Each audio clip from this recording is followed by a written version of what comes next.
when it goes into more detail, talking about your signature look with your hair, going into doing the body dominance, how did you feel about cutting all that hair off and doing that look? I was not digging it at all. I really didn't want to do it, but it was one of those things where we were done as the Heavenly Bodies, and I understood that. So I got a phone call within an hour, and he said, how would you feel about cutting your hair down at blonde, being one of the body dominants? I said, not cool at all. He said, okay, great, click. I'm like, well, okay, let me think about this. All right, the hair's not that big a thing, but it really is, because that was kind of, you could hide under it. That was kind of how I lived, you know, it was like a mask almost. And I felt naked without it. Now, what did you think about how they changed y'all's names instead of just going by your names? Did you one thing I think anybody who's been to WWE or WWF understands that if you don't speak up, they're going to go ahead and do what they want. I should have spoke up. It was my fault. A lot of things that were going on with me back then were my fault. In fact, everything going on with me was my fault. But it was not. I felt I couldn't say anything. I shouldn't say anything because I didn't want to cause a rift. Bruce was in the office. Just trying to be a happy employee. Trying to be a happy employee, and honestly, if you want to succeed, you just can't be a happy employee. You have to cause a rave review. That's just the facts of life. Right. And once I got out of wrestling, and once I stopped wrestling, and said that for WWE, I understood. I got on the other side of the fence, and I understood how talent was thought of, what some talent did, what some talent didn't do, and I saw the way it went. So I should have took more charge. I should have took more control. I didn't, so I paid the price. Gotcha. So overall experience with the WWE, how would you look at it? Training and as a wrestler, how would you look at it? It's a great company. I have no complaints whatsoever. I mean, they really are. They're first class. They do things the right way most of the time. I mean, they do. It's a great company. It's not perfect. Nobody's perfect. But I had a great time. I cannot sit here and tell you all the negatives and bitch about that, because that's ridiculous. If I was that unhappy, I shouldn't stay there as I did. So it's really a great company. They do things. They do a lot of great things that nobody hears about. And that's the way Vince would rather have it. You know, they would rather do the Make-A-Wish and do all the charity work that they do, and they do get recognized for it. But they would rather do that and not hear about it so much. That's what they do. And they've got some really great, talented people. One of the guys I really want to mention, who has done a great job with the training, because I've worked with him for a long time, is Walter Smiley. He is knowledgeable. He's great. He has a great disposition, great attitude, and he's helped a lot of kids there. He's still there, and it's because of his attitude he's still there. And he was a great pleasure to work with. Okay.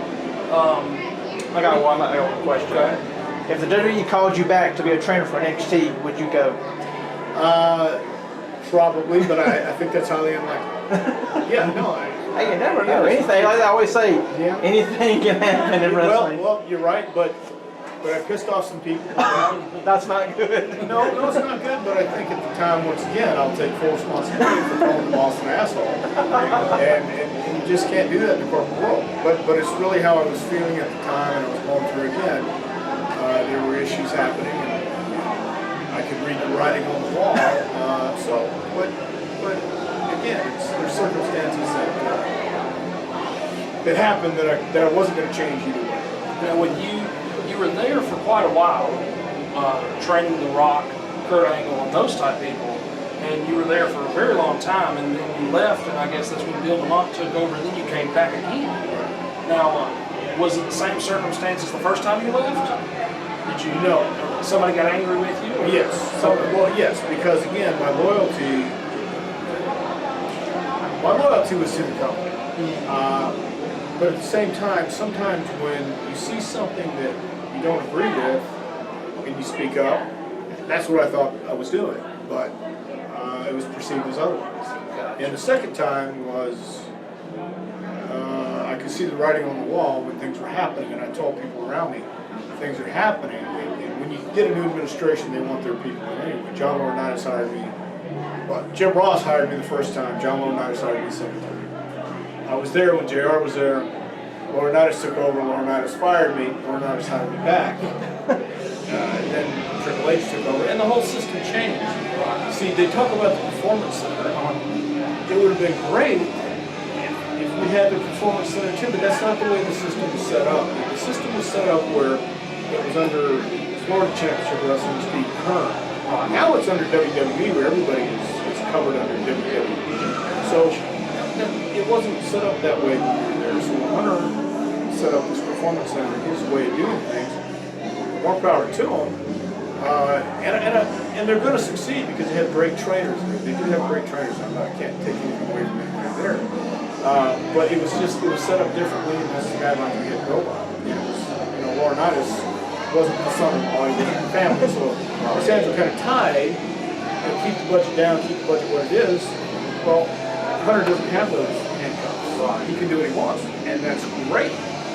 So I'm happy for the guys. I really am happy for the guys. I'm happy for everybody down there because I love the business and I love to see people succeed. And I wish I could be a part of it, but I wasn't. So I live and live. Now with the Performance Center, you're talking about how they changed everything. They have so many rings in one room. Do you think that takes away from does that distract people when they're standing around one ring and something else is going on? I haven't been there, so I don't know how the acoustics are, and I don't know how far apart the rings are. I've seen pictures, so if they're closer together, yeah, that could be a distraction. But if they're far enough apart, and it's big enough, from what I've seen, the rings are far enough apart, that they're okay with hopefully not being as distracted. But yeah, I think that would be a distraction. Always found that to be the case. Had 3 and 4 rings so close together. But I don't think that's the case. I think they're far enough apart. But again, I haven't seen it in person. So now, getting back to you, what do you feel like is your biggest accomplishment in your whole career? I think just being in and around the business as long as I have, and being able to train some of the guys who have gone on to have great careers. I didn't have to, it wasn't all me, trust me, it wasn't. I never have said that. But I'm just happy to be a part of that, and I think that's what I'm more proud of than anything. Just being able to be the first developmental trainer and make the system work, because it did work. And anybody who says it wasn't working, look at the stars who produced. So you can say it all day long, but the facts dictate what really happened. Now, who would be your favorite person? Well, we see some of the most successful, but who would be the person that really absorbed it so quickly and you really enjoyed training? I don't know if there's just one guy or one girl, but I think Kurt Angle was a guy who really shocked me because he was an amateur wrestler, a gold medalist, and such an intense guy. That when he started learning, he really learned fast. And he was a guy who really took to this and understood what this genre is. And but there was a lot of guys like that. Too many. I can't just name one guy who was there. Okay.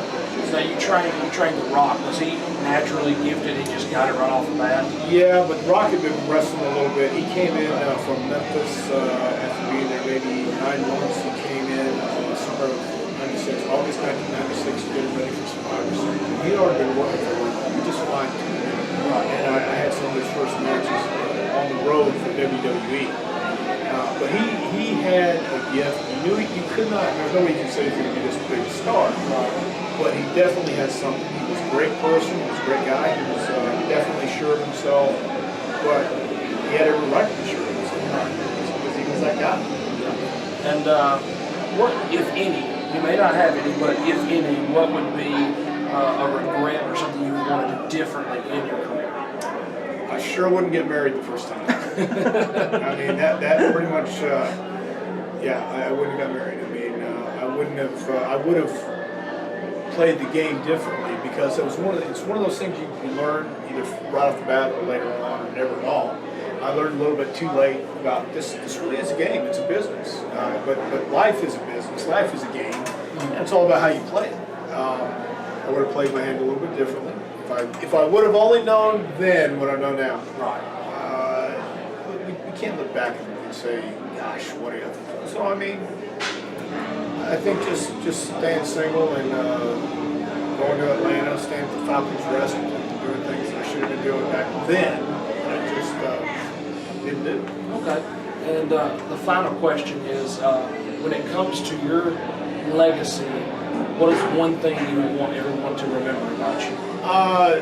That I was a good trainer, that I treated everybody fair, and I think it did. I think it was actually more than fair, because if you had a problem, you came to me and tried to help instead of trying to say gotcha.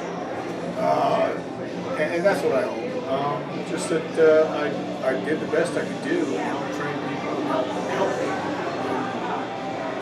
I know a few guys who still call me and ask for help and advice.